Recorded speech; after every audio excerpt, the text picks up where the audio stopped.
Satan's Slaves Communion, the new film by Joki Anwar, who did the first Stan? Oh my god, I'm reading my script and I have a typo here where instead of Satan it's Stan. I am Stan, here my slave. Ooh, it's probably not a great joke. Anyway, Joki Anwar also did another well-known film called Impedagor. His films are steeped in Indonesian folklore and myths and knows how to use cinematography effectively, and that's no different here. It's been a long while since I saw the first Satan's Slaves as it came out in 2017, but I remember enough of the basic story. I'm not going to spoil any of it here as best I can, but that might be difficult given this is a direct sequel. This film takes place 4 years after the events of the first. Rini, her siblings, and her father are living in an overcrowded apartment building, believing themselves to be safe while surrounded by other people. After a tragic event in the building and a storm floods the way out, things start to appear as they aren't nearly as safe as they thought. And man, this gets creepy. For a while, it has a setup like a standard creepshow type thing where it follows certain residents, showing their hauntings or other things going on and leading into a central mystery and the overarching story left off in the original. At some points it's campy, at other points it is incredibly unsettling before suddenly rocketing back into bizarre camp. It's a bit of a whirlwind that I'll be damned if I didn't think was memorably insane, if nothing else. It jumps tones quite a bit but still remains firm in its story and visuals from the first film. And it leaves it open once again for a third one too, but that's too much spoilers if I keep going on that route. The cinematography is wonderful and the sound design is where this film shines the most, although it does repeat itself once or twice with certain camera techniques like using ghosts or shifting bodies about in between flashes of light. That happens just a little too often. I think once or twice would have just been fine, but it does it like 3 or 4 times. Sometimes characters will look away and then back and then away and then back and the camera swings with them like that. I love that technique, honestly. A great way to build tension, but again, I feel like it's maybe a little overused here. It's still good, definitely still good. I just think it's maybe a little overused. During these tense moments, you'll also hear the soundtrack ramping up, as usual with these tense things where they're trying to build tension, but you'll also hear a distinct heartbeat sound effect that grows in speed with the character's stress and fright at the time. I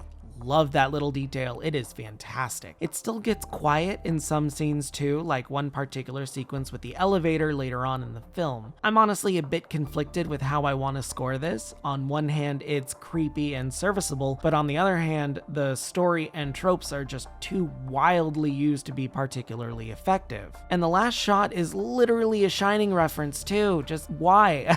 I don't know what tone it wants to stick with here. Some characters feel tacked on for no reason, and either their deaths or writing out of the film feels odd. The moments, including one incredibly tense and frightening scene, feels tacked on for the sake of putting more scares into the film. I think the film is better for that particular scene just because of how wonderfully creepy and upsetting it was. It's really, really good. I can't describe it, but it involves some really disturbing imagery. Otherwise, characters will make incredibly dumb decisions like taking matches if offered a flashlight for some stupid reason, or leaning way too far down a trash chute, or stepping into a room when the doors open magically. You have to either assume some sort of trance state or they're just incredibly dumb decisions because scary movie. That's honestly probably my biggest gripe with this film. It's fine, and when it gets nasty, it gets nasty. Again, that one specific visual and scene involving mouths and pregnant lady and things. It's something. There's other like really interesting scares too that involve foreshadowing that I didn't realize until later. I thought it was exploration into a character's past, but it turns out it was an exploration into their future. I love that detail. That is so cool. I mean, it's wildly creative. I'll give the movie that. I'll see it in my nightmares later, probably. But otherwise, it's just serviceable. The story's kind of It's fun. I wish it decided to stay with more traditional horror instead of leaning into so much camp, but I still find myself enjoying this a lot. I do think it's definitely deserving of a watch, so I will recommend it. It is available on Shudder right now. I think if you haven't seen that, you should see Joki's other films. The first one is great. Again, still a little campy, but also serious, and has one of the scariest scenes in movies I've seen in a long time, with a hallway scene and a portrait. Fantastic. Impedagore is also really, really good if you want more traditional folk horror. But this one, I still think it's serviceable. I think it's fun. There's enough in here to get you into it. So I will say give it a watch. Satan's Slaves Communion gets a 7 out of 10 from me. Hey guys. I said it before and I'll say it again. I really like Indonesian horror.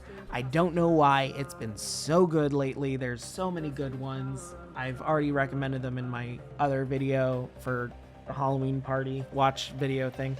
This is just fun. This one's stupid. This one's fun. Following a bunch of different characters running around a absurdly tall apartment building in the middle of nowhere. And nobody questions why it's in the middle of nowhere. It's that kind of camp. It's bizarre, it's stupid, but it's one of those where you just kind of have to ignore it and go with the flow, because otherwise you're not going to get a full, it's not going to make a lot of sense otherwise. Well, it's not going to make a lot of sense on its own, but still, you watch it and you think, and it's fine. Again, when it gets creepy, and there is some really disturbing stuff in here that is mixed with some bizarre camp, and other times where like some horror just gets straight up quiet. That elevator scene, again, that tension is amazing and the payoff is fantastic. There's a lot of odd stuff in here. Definitely give it a watch for yourself. Let me know what you think about it in the comments below. I think there's a lot to talk about and I want to know what you guys think. And that's it for now. Remember to like, subscribe, ring that bell so you don't miss a video. And that's it. Have a great day, and if you're not, have a better one. See ya. I'm just a ghost in your stereo, the fading memory of a shipwreck in the undertow. You're just a lost summer, and I'm just a ghost in your stereo.